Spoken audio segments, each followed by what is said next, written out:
আসসালামু আলাইকুম বন্ধুরা, কেমন আছেন সবাই? আশা করি সবাই ভালো আছেন। আজকে আপনাদের সাথে অনেক ইন্টারেস্টিং একটি ভিডিও শেয়ার করতে যাচ্ছি। ইতালিতে ইতালিয়ানরা কিভাবে পানির বোতল এক জায়গায় দিয়ে বা রেখে সাশ্রয় করে। আর এটা চাইলে আমরা সবাই করতে পারবো, কারণ আমরা সবাই মার্কেটে পানি কিনে খাই। এই পানি কিনে খাওয়ার পর বোতলগুলো আমরা ফেলে দেয়, ফেলে না দিয়ে আপনি এক জায়গায় জমা করে রেখে পরে আপনি এই যে বুথগুলো আছে, মেশিনগুলো আছে, আর এখন এই মেশিনগুলো ইতালির যে কোনো শহরে পাবেন। আর এইগুলো আপনার বিভিন্ন সুপার মার্কেটের সামনে বা বিভিন্ন স্টেশনের সামনে এই রকম দেওয়া আছে। আপনি ওইখানে এই বোতলগুলো যদি জমা দেন, জমা দিলে পাদা আপনাকে বল্লিনি দিবে বা পুন্তি দিবে।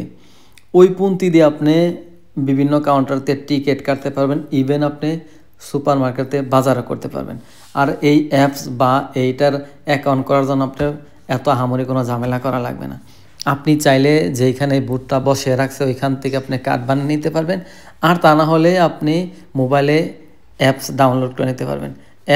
অ্যাপস ডাউনলোড করলে আসলে এটার সামনে বারকোড ধরবেন, আপনার স্ক্যানিং হইলে আপনি বোতলগুলো এখানে দিলেই ছোটো বড় যেগুলো বোতল আছে, প্লাস্টিক বোতল, এই বোতলগুলো দিলে আপনাকে বল্লিনি দিবে। সেটা 1 সেন্ট হোক 2 সেন্ট হোক দিবে। আর এইগুলো দিয়ে পরে আপনি সুপার মার্কেটে বাজার করতে পারবেন।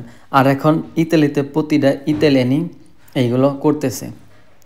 চাইলে আমরা সবাইও করতে পারবো।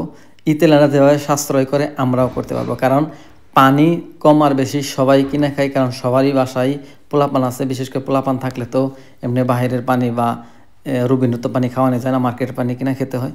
তো সেই ক্ষেত্রে এই বোতলগুলো ফেলে না দেয়া এক জায়গায় জড়ো করে রেখে এইভাবে এইগুলো এক জায়গায় জমা দিলে পাদা আপনারা বলিনি পাবেন, ওইগুলো দিয়ে বাজার করা সম্ভব। বিভিন্ন ক্ষেত্রে টিকিট কাউন্টার অনেক কিছুই করা সম্ভব। সো ভিডিওটা যদি ভালো লাগে তাহলে অবশ্যই লাইক করতে, কমেন্ট করতে, শেয়ার করতে ভুলবেন না। এতে করে অন্যরা যেন দেখতে পারে, শিখতে পারে বা অন্যরাও যেন সাশ্রয় করতে পারে। তো সবাই ভালো থাকবেন, সুস্থ থাকবেন। আসসালামু আলাইকুম।